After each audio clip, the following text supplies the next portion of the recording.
Hi, and welcome to Drafting Compliance. I'm Kane, he's Tom, and we talked about media protection last time. Today, we're talking about personnel security. Based on a conversation I had with CISO about how they have a former government agency employee handling their ongoing personnel security. But before we get to that, a friend of mine who works in the aerospace industry and who says that spreadsheets are still, unfortunately, his life, recommended some local beers from the Pacific Northwest.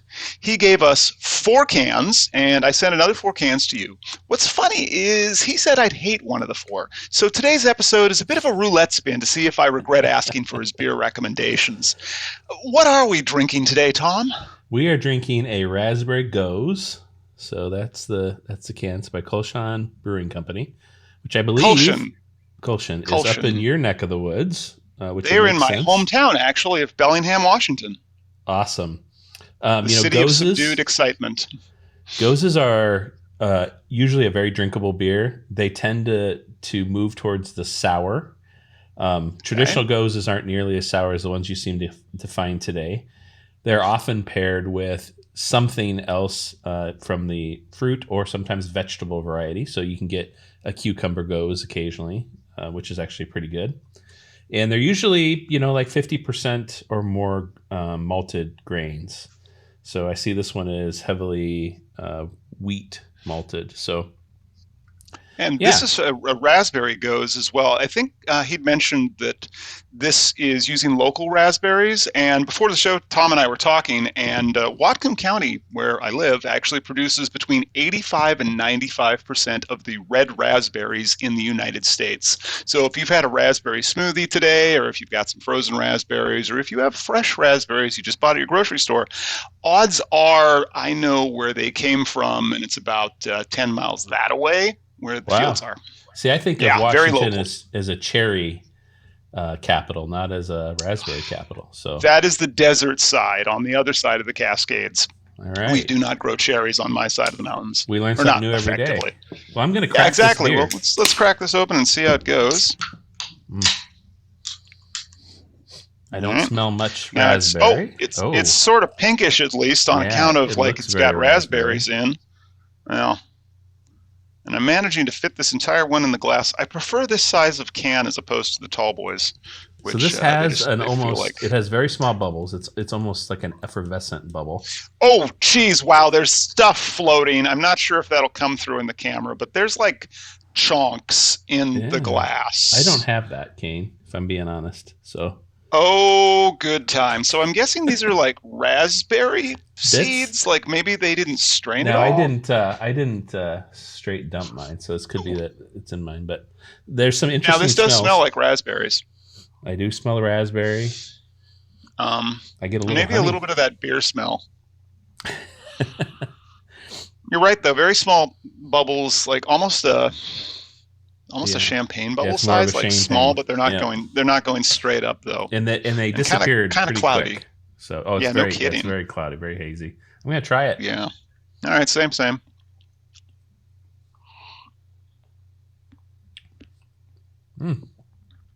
you definitely get the raspberry flavor. Oh, yeah, oh gosh.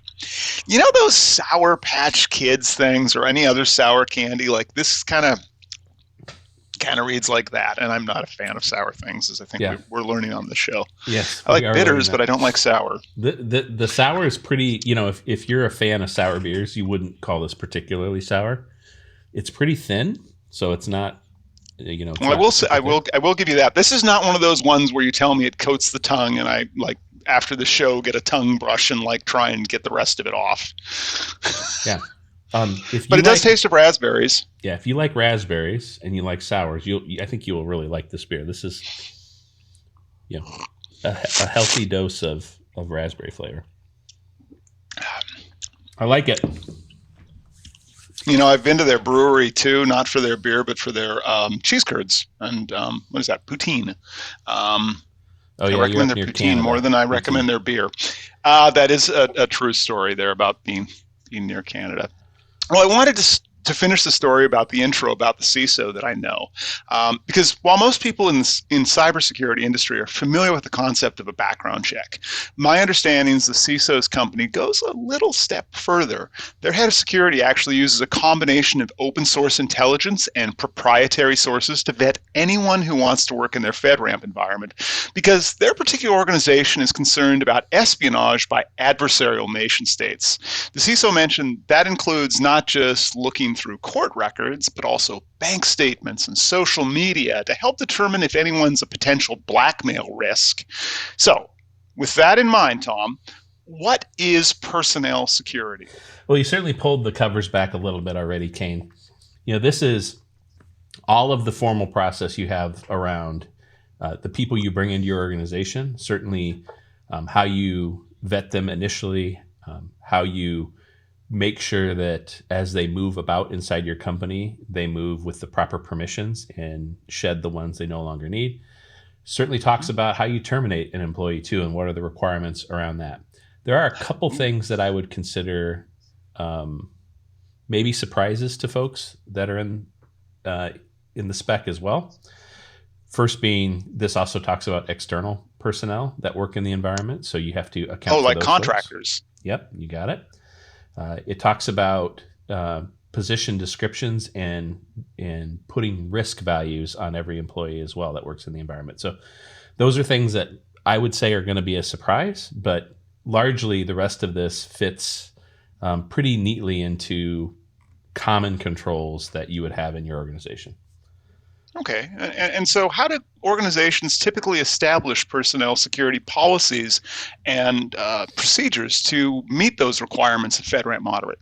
Yeah, good question. So most organizations will have what I would call fairly informal process around this already. So it's really about formalizing processes that may be otherwise informal, and then maybe notching them up in terms of scrutiny, due diligence, and documentation. So you're going to want to look at how you bring employees in today and document that and cross-reference it against the FedRAMP standard and say, where do I have a gap? It's like we've done with every control family so far, right?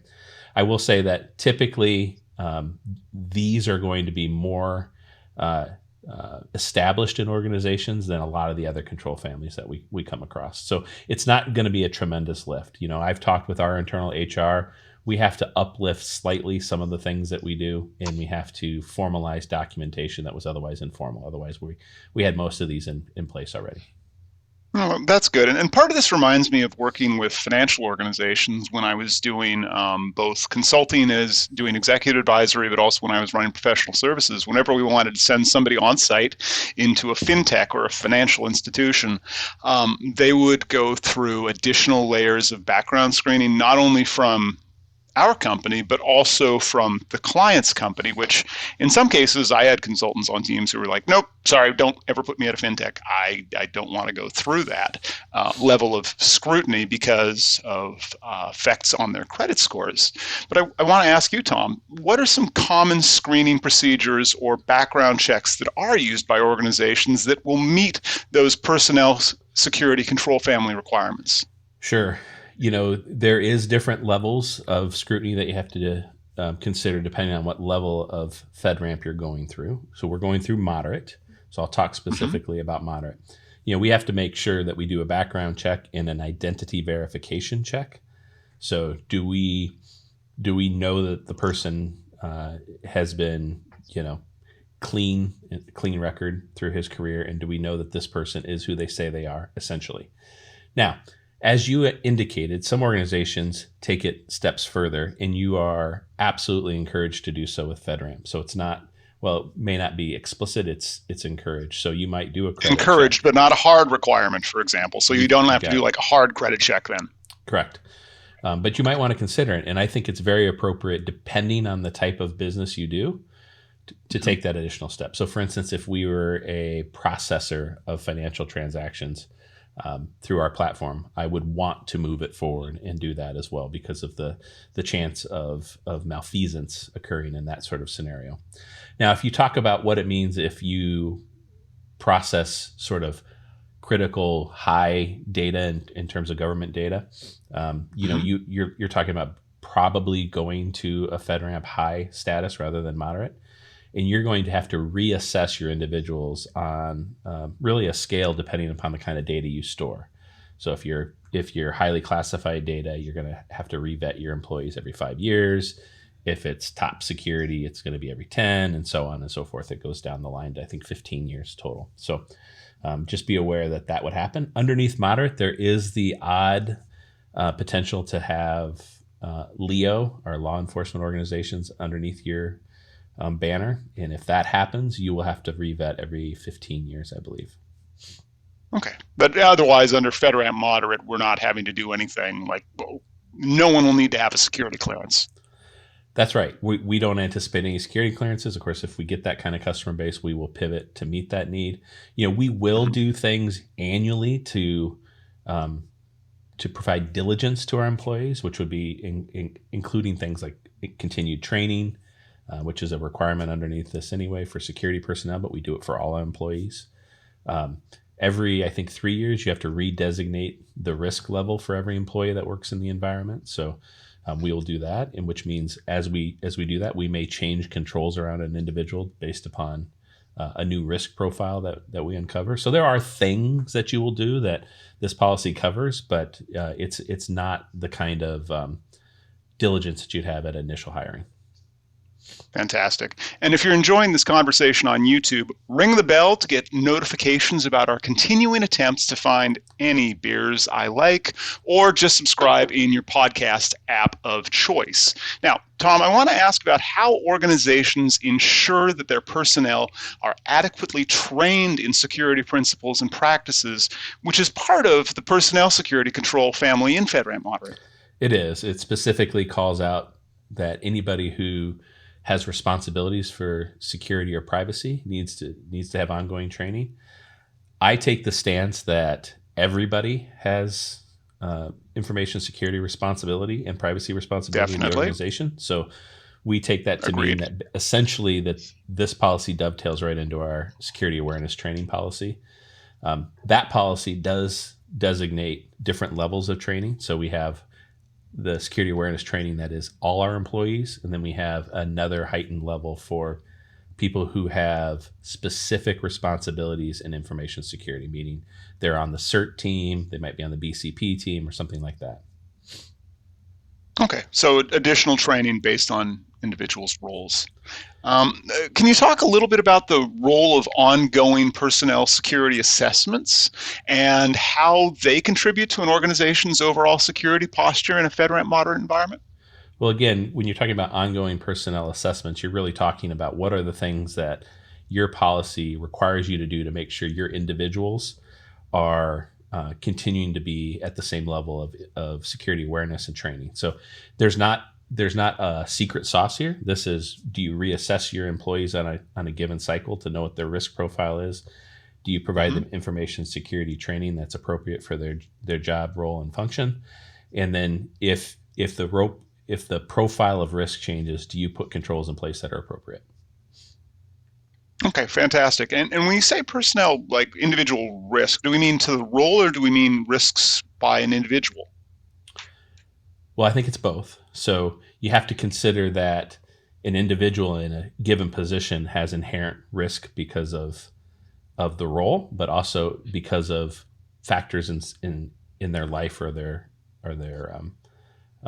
trajectory from a career perspective. So you bring all those into the risk profile. So for instance, if you bring in a brand new employee and give them a bunch of access, I think the risk is you don't know that employee well enough yet. So you have to judge that risk a little higher than somebody you've known for a number of years or has sort of scaled into that role. Now, that's just an example. Again, if your CFO suddenly becomes your CEO, there's a different risk profile associated with that individual as well. Maybe it's less because the CFO has a lot of keys that the CEO shouldn't necessarily have in his pocket. So the reality is you have to look at it based upon the company and the profile of the company and how it's ran, look at it by the position, and look at it by the individual. Okay, and so getting more to brass tacks then, how do organizations ensure that proper separation of duties and responsibilities within their personnel to minimize the risk of unauthorized access to information systems in that FedRAMP moderate setting? Yeah, great question. Of course, initially you're talking about how do you set up an employee, right? So you should have Mm-hmm. the principles of least privilege installed from the very beginning.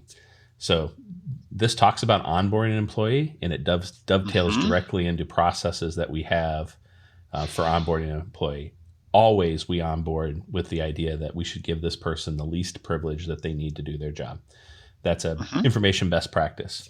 Now the next Oh, step of definitely. this is as you move through an organization, you get promoted, you fill gap in a different group, whatever it is, you need to have your permissions relooked at.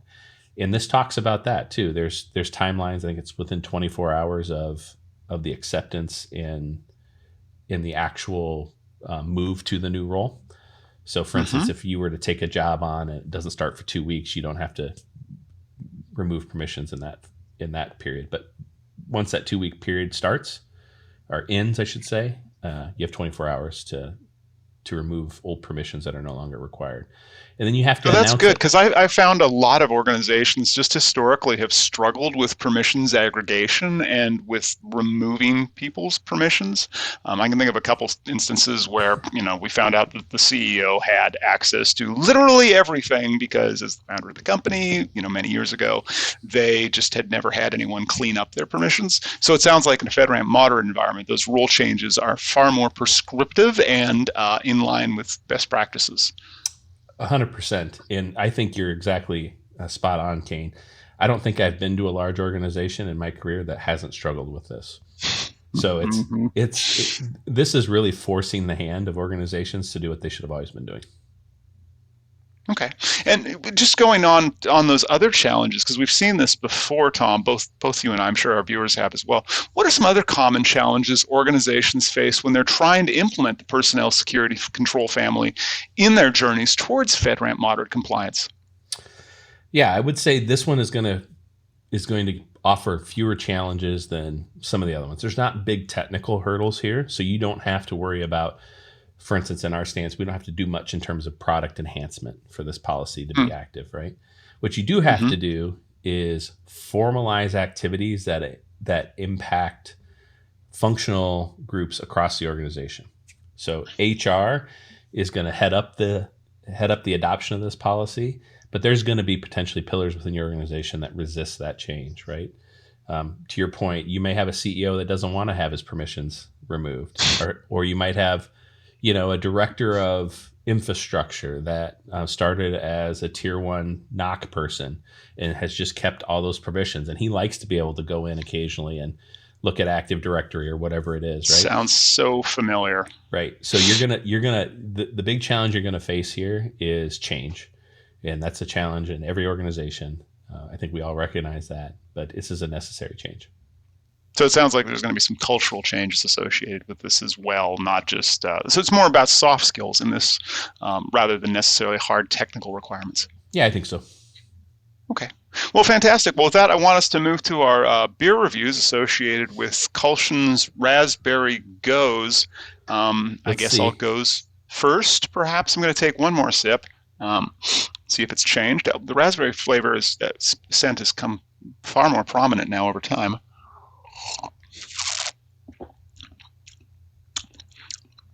So here's where I'm going to come down on this one.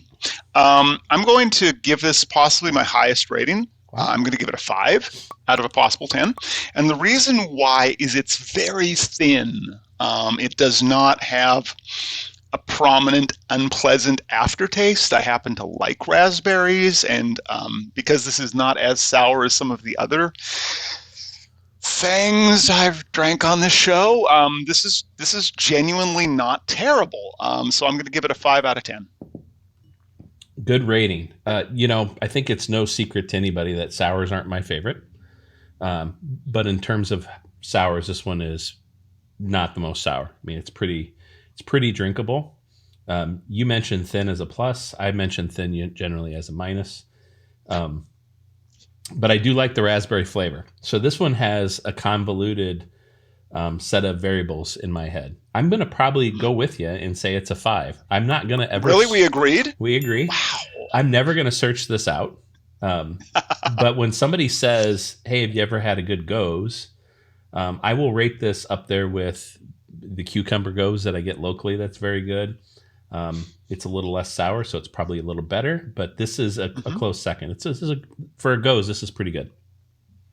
Fantastic. Well, we both agreed on this one. And that's all for today. If you have a beer you think I'd like, drop it in the comments below. And remember to subscribe to Top 5 and 5 for a show where I talk about macroeconomic factors and regulatory changes in security.